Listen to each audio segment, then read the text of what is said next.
Hey everyone, here's my review for Prince of Persia: The Sands of Time, the newest video game 2-movie adaptation out there.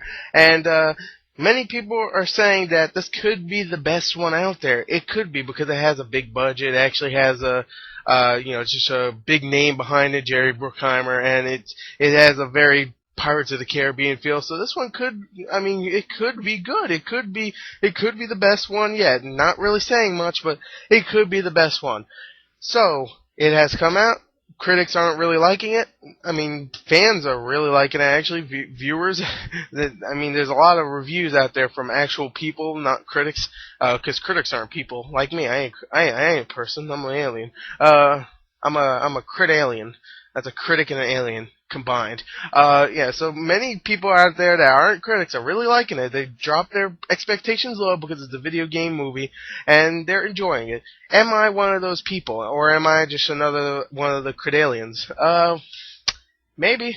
I don't know. You have to listen to the rest of the review to find out. Okay, now starting Prince of Persia. I'm not even going to try to explain it. This is probably my 10th time recording this. So I'm just going to say right here, the story in Prince of Persia: The Sands of Time is decent. You know, the video game story wasn't that great, so this one I don't think was going to be that great either. It's a pretty simple story. You know, there's of course I'm going to explain it. There's a prince. He's a prince. He's like, yeah, I'm a prince. And one day something bad happens, and he's pretty much like, oh, I'm not a prince anymore. So he has to go on an epic journey with this princess, and pretty much find out like who did something bad. Okay, that's a bad way of explaining the story. Just read it on the fucking synopsis or something. Okay, leave me alone. Anyway, I did see the movie. I swear, I'm just not really good with telling stories. I'm really bad. But I'll tell you right now, the story is just meh anyway. So really, it's just a prince. He does an adventure. He does some backflips and stuff, and he does some loop-de-loops and swirly swirls.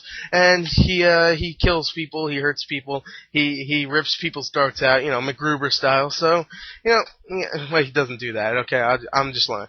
So, you know what? I'm just gonna leave it right there. I'm done recording this story crap. Let's go on to the freaking acting. If you want really know what I thought of the story, I thought it was mad. There you go. Let's go on to the acting of the film. Okay, now acting in the film overall was actually pretty good, I have to admit. Jake Gyllenhaal, Dumpadoody, I don't know what the hell his name is. I don't know how to say his name. I know it's Jake Gyllenhaal, but to him, he wants people to say it real. So his real name is like Jake Gyllenhaal or some shit like that. I'm like, how about I just call you Fred? Alright, Fred did pretty good in it. I never thought Fred could ever be a good action hero, but in this he actually did really good, and all his loop-de-loop and flippy flips and spin cycle and all that shit.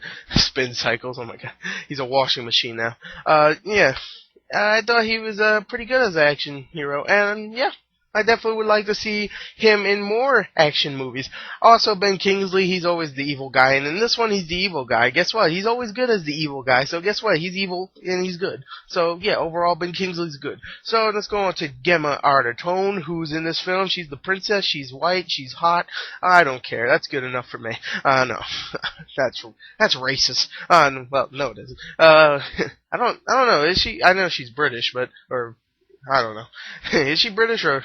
I can't tell. Who cares? They're all the same. They're all white. That's racist. I'm sorry. Anyway. She was good in this film. She's always good, to be honest. She was good in Clash of Titans. She was good in this. She was good in Quantum Solace. That's good enough for me. She's hot, so whatever.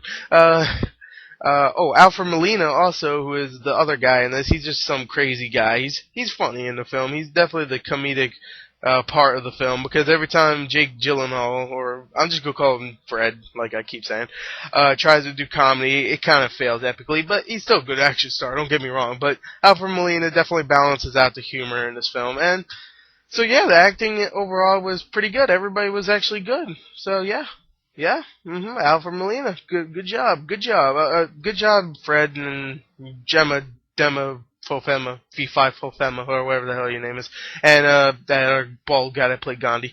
Alright, so yeah, good job everybody, you get your paychecks, assholes. I don't get a paycheck. Yeah, that is true. I don't get any paychecks. You know what? Screw this movie. This movie sucks. I hate this movie. This is the worst video game adaptation ever. At least I got a check for Movie Bowl when I was reviewing those movies, which I really never did. But I got a check from them anyway, like $5, but still, it's a check. Until I see a check in my mailbox for whoever made this, I forgot, Bruckheimer Studios or wherever. I cannot recommend this film. I give it a 2 out of 10 of what it costs. No, I'm just kidding. This is actually a really fun movie, I have to admit. I don't think it's going to be the next Pirates of the Caribbean. Right now, it's not doing fantastic at the box office. It's still doing pretty decent for a video game adaptation, but for a big budget film like this is like a $150 to $200 million budget. It's not doing fantastic for that budget, but it's doing pretty good for a video game adaptation.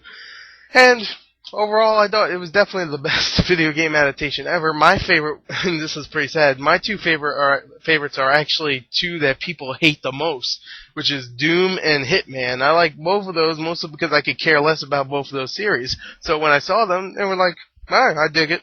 I like The Rock, kinda. I like Timothy Olyphant, kinda. No, I love Timothy Olyphant. So, I like those ones. This one definitely blows them out of the water because it's actually well made, has great action scenes, and some really cool special effects.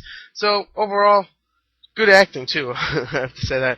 So, yeah, overall, definitely a good movie. Definitely go check it out. It has some cheesy parts, it has some stupid parts. But, I mean, what were you expecting from a video game adaptation of Prince of Persia, at least? I mean, there's video games out there that's very serious. Like, if they have Heavy Rain where there's fucking Chewbacca popping out and freaking Jar Jar Binks like, Misa! No, I don't want to see that. Okay? Oh, my God, he's gonna be in it. He's gonna be in it, too. George Lucas, don't direct Heavy Rain. Please, no. I don't want to see a Jar Jar Binks. A Jar Jar Binks in Heavy Rain. Oh, unless he's getting drowned in the beginning by the Origami Killer. Good job, Origami Killer. Anyway, yeah. I don't know how I got that. I don't know how I went from Prince of Persia to Heavy Rain. Besides, they're both video games. Anyway, yeah. If I have to give this a score, I'll give it I'll give it a solid 8 point. See, I'm not good. I'll give it 8.5. It's a fun movie. Actually, no. I won't give it 8.5. I'll give it I'll give it a 0.5 out of 10 because I forgot. I'm not getting my paycheck, so no, an 8.5 out of 10. It's a really fun movie, and I definitely recommend it. So overall, yeah, go check it out. It's actually pretty fun. So yeah, that's it. I'm done. Goodbye.